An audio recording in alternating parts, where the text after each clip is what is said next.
HOA Karen's smirk could curdle milk.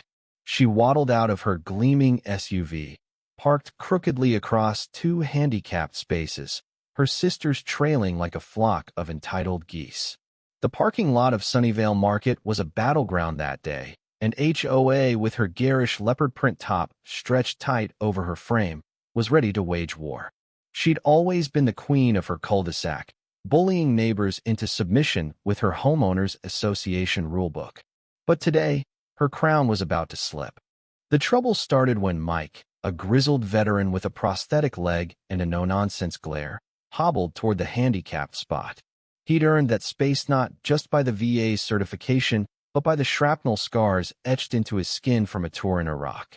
Seeing HOA's SUV sprawled over the lines, he tapped his crutch against her bumper, loud enough to draw her attention. "Ma'am, this is a handicapped spot. You got a permit." His voice was calm but sharp, like a blade held steady. HOA spun around, her triple chin quivering with indignation. "Who do you think you're talking to?" she snapped, her voice dripping with disdain. Her sisters, Lynn and Mai, flanked her, their matching perms bobbing as they nodded in unison.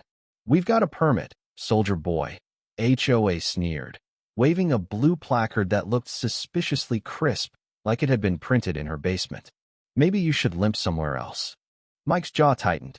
He'd faced worse than HOA in combat, but her smugness burned hotter than any desert sun. "That's fake," he said, pointing at the placard. "And I'm betting you're not disabled. Move your car, or I'm calling the cops." The sisters laughed, a grating cackle that echoed across the asphalt. HOA leaned closer, her breath reeking of cheap coffee. "Go ahead, call them. I'm HOA president. I own this town." The standoff drew a small crowd, shoppers pausing with their carts, whispering.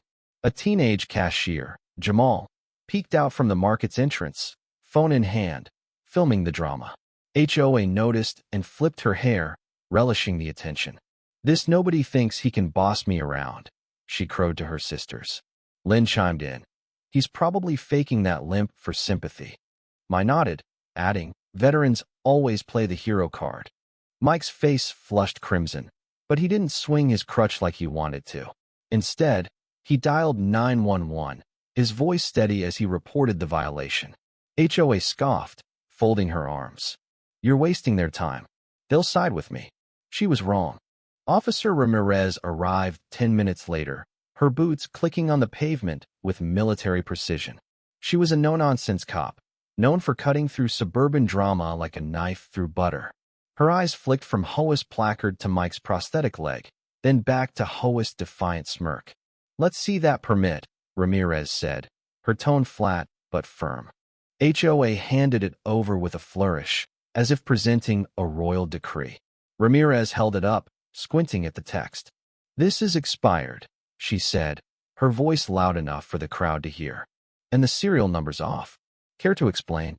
HOA's smirk faltered, but she doubled down. "It's a mistake. I have a bad knee, okay? I need to spot." "Bad knee." Mike cut in, his voice low but venomous. "You were speed walking to yell at me just fine." The crowd murmured, a few snickering. Jamal, still filming, zoomed in on HOA's face as it reddened. Lynn and Mai started talking over each other, claiming their own ailments: sciatica, arthritis, chronic fatigue from dealing with people like him. Ramirez raised a hand, silencing them. "Step aside. I'm running this placard." The radio on Ramirez's belt crackled as she called in the permit's details. HOA's confidence crumbled with each passing second. She whispered to her sisters, "We'll just pay the fine. No big deal." But the look in Ramirez's eyes said otherwise. The dispatch response came through, loud and clear. "Placard's a forgery. Registered to a deceased person." The crowd gasped. Jamal's video was already racking up views online. HOA's mouth opened, then closed, like a fish gasping for air. "That's impossible," she sputtered. "I bought it legally." Her sisters froze, realizing she'd just admitted to fraud. Mike shook his head, his anger giving way to pity. "You faked a disability to steal a spot from people who actually need it. That's low, even for you." Ramirez didn't hesitate. "Hands behind your back," she ordered, pulling out her cuffs. HOA's eyes widened, her voice rising to a shriek. "You can't arrest me. I'm HOA president. I know the mayor." Ramirez didn't flinch. "You're under arrest for fraud and misuse of a disabled parking permit. You can tell it to the judge." Lynn and I started wailing, clutching each other as if they were the victims. "This is discrimination," Lynn cried. "You're targeting us because we're successful." I added, "We'll sue."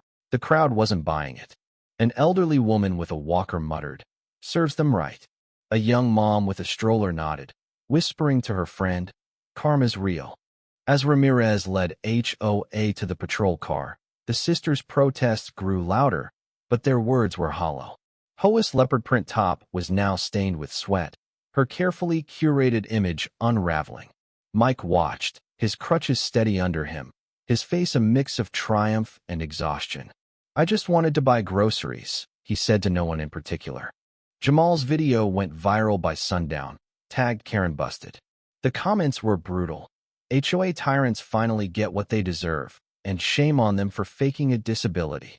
The sisters' social media accounts were flooded with hate, their HOA reign crumbling as neighbors shared stories of their bullying. HOA's bad knee excuse was mocked endlessly, with memes of her waddling angrily across the parking lot. The court date came a month later. HOA and her sisters pleaded guilty to avoid jail, but the fines were steep thousands of dollars each, plus community service. The judge, a stern woman with no patience for entitlement, ordered them to volunteer at a veterans rehab center. Mike was there when they showed up, his prosthetic leg gleaming under the fluorescent lights. He didn't say a word, but his presence was enough. HOA couldn't meet his eyes. The sisters' reputation never recovered. Their HOA presidency was revoked, their cul-de-sac kingdom reduced to whispers and glares from neighbors. Mike, meanwhile, became a local hero, his story shared by veterans groups online. He didn't care for the fame, but he appreciated the free coffee from Sunnyvale Market, courtesy of Jamal, who'd made a tidy sum from his viral video. The parking lot incident wasn't just a takedown of 3 arrogant women. It was a reminder that privilege built on lies doesn't last. HOA and her sisters thought they could bully their way through life, but they underestimated the power of truth and a veteran who wouldn't back down. The handicapped sign in the lot stayed up, its handwritten note replaced by a permanent plaque. "Respect the space. Respect the struggle." The end.